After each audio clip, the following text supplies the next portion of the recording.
الراجل يحاول يحط ايده على البنت دي، بس نبيل يشوفه ويزعق له جامد ويقول له انت بتعمل ايه؟ حرام عليك، دي قد بنتك. طبعا الراجل يتعصب جدا منه ويبص له بصه غريبه كلها رعب، وبعدها نزل من الاتوبيس.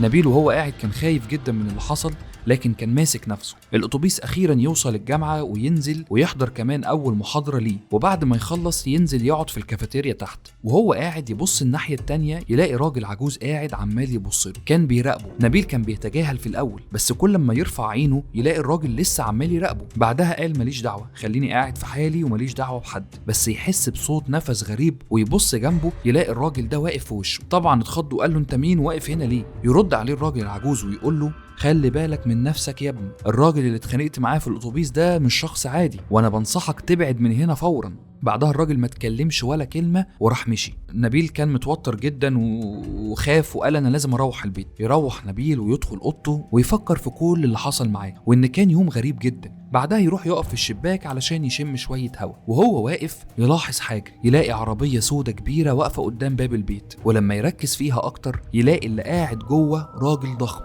ويطلع نفس الراجل اللي اتخانق معاه في الاتوبيس، وشكله كان مرعب جدا. طبعا نبيل خاف جدا ودخل بسرعه من الشباك وفضل يفكر في كلام الراجل العجوز. هو الكلام ده طلع بجد ولا ايه؟ الراجل ده مين وبيراقبني ولا ايه؟ ازاي الراجل الغريب ده عرف طريق بيتي وواقف تحت في الشارع؟ لا انا لازم ابلغ الشرطه. في وسط القلق اللي نبيل كان فيه يسمع جرس الشقه بيرن. والدته تروح تفتح الباب وبعد شويه تنادي عليه وتقول له